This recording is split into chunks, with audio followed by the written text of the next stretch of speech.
Sorry about that though, I realised I was running out of time and just had to stop it immediately. But anyway, as I was saying before I had to cut myself off, was, as I said, this is a long line, this is the latest stage in a long line of books.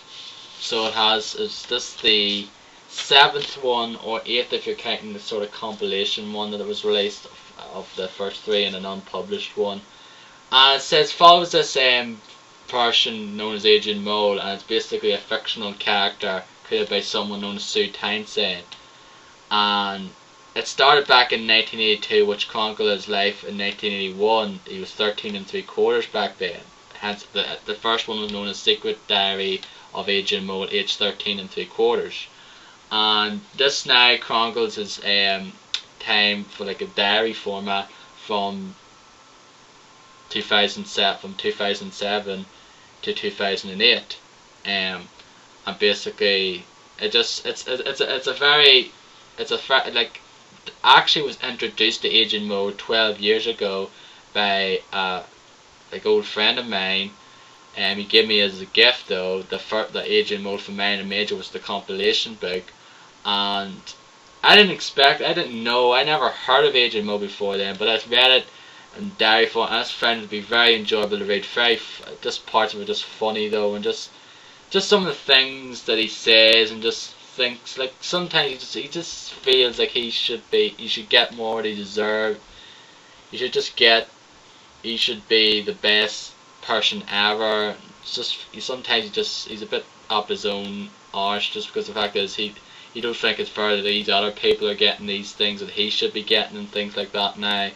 And it's just funny though, just some of the things the Sue Tyneside, of course, through her writing comes up with, and just a very great series of books though. And I said I've got every one now and love it though nonetheless.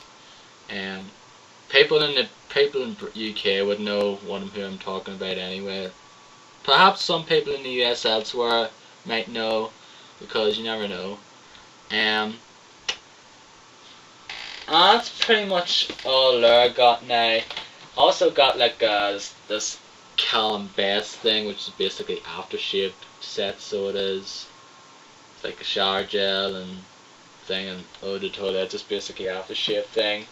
Also, I actually got a WWE calendar 2010, and I got a duvet cover as well. So I have like for my bed and that. Got a mug, which is funny because the fact is the mug, it's one of those Photoshop ones. It looks kind of tacky, and the sad thing is though, the picture, the one with Triple H on it, is so old. It's pre 2002 when he had the old the H medieval sort of looking H. Wrestling fans would know what I'm talking about. And Batista when he had hair back in like 2003, 4, 5, whatever, around that time. That's just how show how bold, and like John Cena's on as well, and probably around the same timeline. I also got over there, I'm not going to show them to you, but you can check them online somewhere anyway, and that is Guitar Hero figures. I got Lars Ulmud, Axel Steele, and the God of Rock. So I did. Got those 3 figures as well. Thing is though, I knew about them because the fact is, not like I didn't like say that was told. I just found out because I got emails from thing on my inbox, and I think it was my father just went through my email address to pay for them on eBay or something like that then, and actually he got them there for me, but I knew about it because it was on my thing. I thought it was maybe someone else that could have been using my details or something to get something, and therefore that's why I just checked it out there. So that's pretty much all I got there now for Christmas. That's pretty much all the gifts I got. Not a bad bunch of gifts though anyway. It's just weird though. Just some of them are just completely random and cool anyway. I know some of them anyway because I picked them out, but some of them are good though anyway. Some of them are great anyway.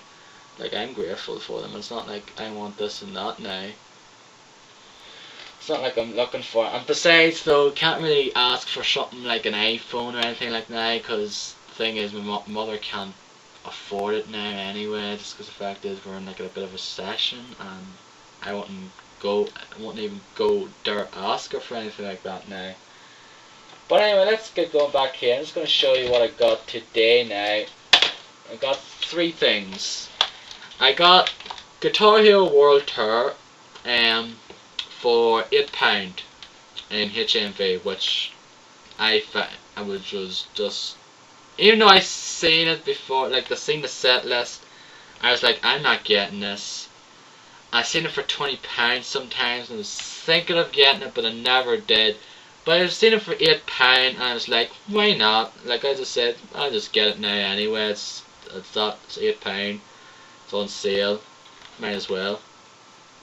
And the thing as well, I had the wireless drum kit as well for £30. It was like, was $99.99, 100, which is, I think, is still like robbery, down to 30. I was going to get that as well, but I think they only had the PlayStation 3 version, PS2, PS3 version of it.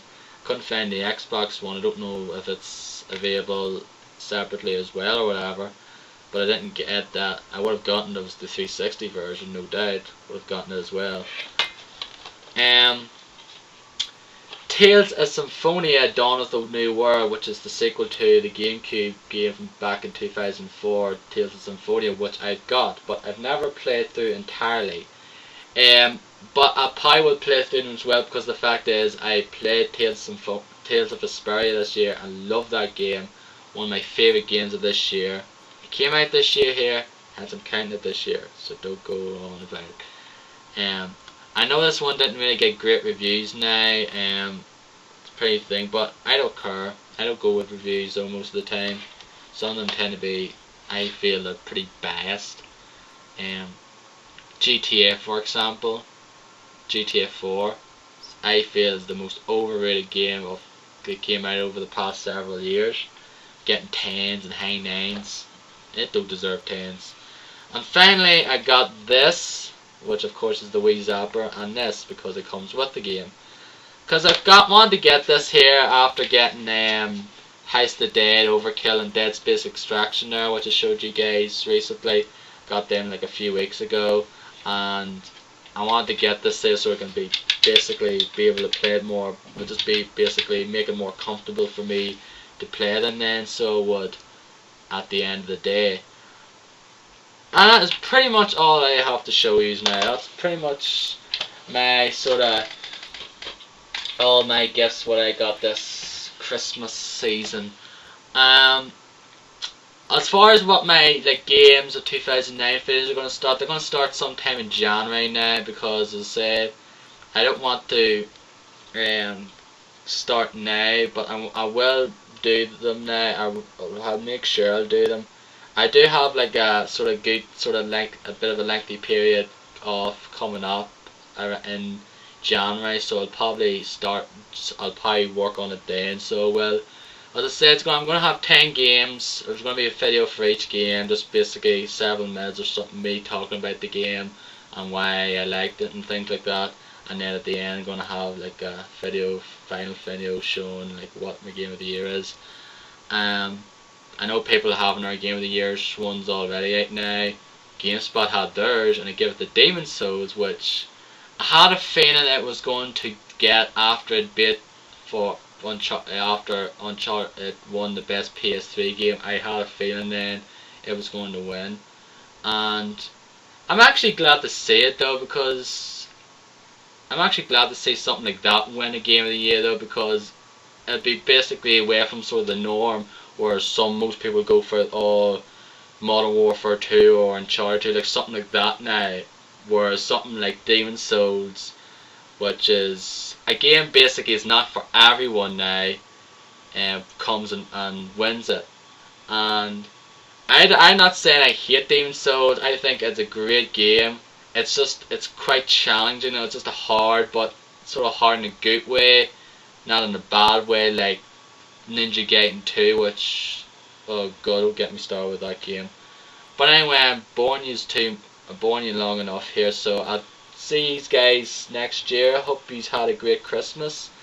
or whatever holiday you celebrate around this time of year, and hope you have a very happy and safe 2010. Peace.